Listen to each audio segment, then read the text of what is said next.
Hey guys, how's it going?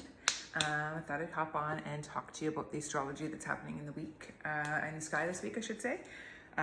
So we kind of got a lot going on, so I'm going to break it down as in plain language as I can. A lot of people have been sending me some DMs, so I am seeing that the energy is, people are questioning things, I guess. So anyways, we have a new moon happening tomorrow at 28 degrees of Libra. It's no coincidence that this new moon is happening at the end of Libra season. Normally new moon's happening at the beginning of a particular season. So this new moon is happening at 28 degrees of Libra. And Libra energy wants to balance the scales and kind of get us, in a balanced sort of nature rather than ultimately too much people pleasing as opposed to not worrying about ourselves. And that could be happening in any area of our lives depending on where that's hitting your chart. Now, obviously, this is just a general forecast.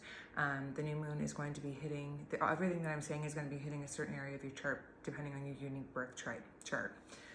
But with that being said, it's happening at 28 degrees. So it's taking basically, it's not the anoretic degree, which is 29, but it's taking it's at a very late degree and it's taking the epitome of Libra energy and it's really putting some pressure points on us to kind of move in a different direction, because this new moon is also in a quincunx with Saturn. And Saturn is where we need to do the work, right? So Libra season has been pointing out to us where things have been imbalanced in a particular area of our chart. And with the quincunx to Saturn, it's ultimately, putting a pressure point where we kind of need to do the work. Also happening in the sky simultaneously is a Mercury in Scorpio in a conjunction with Mars in Scorpio. Now, Mars in Scorpio loves to be in Scorpio. It's in its home sign. Scorpio is ruled by Mars. That's why Scorpio's the alchemist got such drive and determination, because Mars is our drive. Mercury is our critical thinking. And with when Mercury is in Scorpio, it goes deep. It goes beneath the surface. It looks in all the crevices, of our soul to kind of figure out, what kind of needs to change. It can get to the bottom of things and kind of see where we're going wrong. So this conjunction in Scorpio can offer some very supportive aspects for being able to be enlightened when it comes to, whatever area of our chart kind of needs to be put back in balance. Also simultaneously happening in the sky is a square between Jupiter, the Great Benefic, and Chiron. Chiron is our inner wounding. It's kind of like things that we don't want to look at. And Jupiter is going to put a pressure point on, to kind of grow with inner wounding that's kind of transpiring. And the Mars and Mercury conjunction is going to kind of make us aware of what that happens to be. Chiron is a wound that doesn't necessarily go away, and we kind of want to ignore it, so to speak. We don't want to do the growth that Jupiter is going to be asking of us, because Jupiter is representative of growth and wisdom. And what else is happening in the sky? So with that being said, we're going to feel that square, because a square is a point of uncomfort. It makes us aware of that something needs to change. It's kind of like an action point, that there's something that happens. We are either getting triggered and we're going to resort to old ways, because also simultaneously in the sky, Neptune this week is going to be going retrograde back into Pisces at the 29 degree mark. Now Neptune can have us wanting to numb out, not deal with our problems,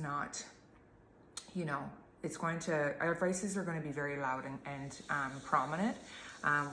Some of us are going to not want to deal with what's transpiring, and we'll resort to whatever it is that you do to numb out, not to have to deal with your problems. That could be weed, drinking, drugs, gaming, scrolling, the whole 9 yards. But that square to Jupiter is asking for growth. Also, this week, we are moving into Scorpio season. So Scorpio is the alchemist, right? Scorpio's energy likes to transform. It likes to regenerate. It's ruled by Pluto and Mars.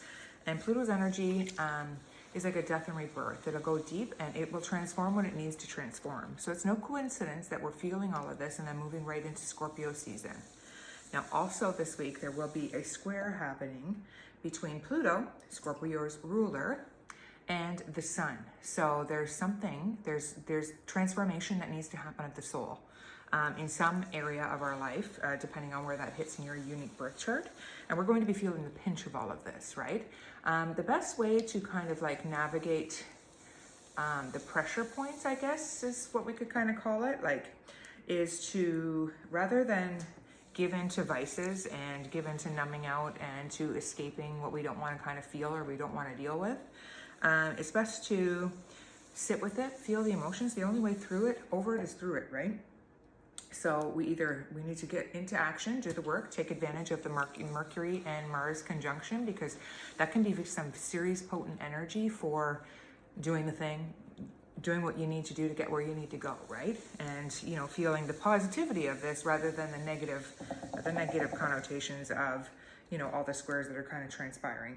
Ultimately, there is also a trine aspect happening between Jupiter and Saturn, indicating that, you know, with some conscious awareness and some, you know, some food for thought, I guess you could say, it's offering some very supportive aspects between Saturn, the work that needs to be done, and Jupiter, growth, right? So, and wisdom.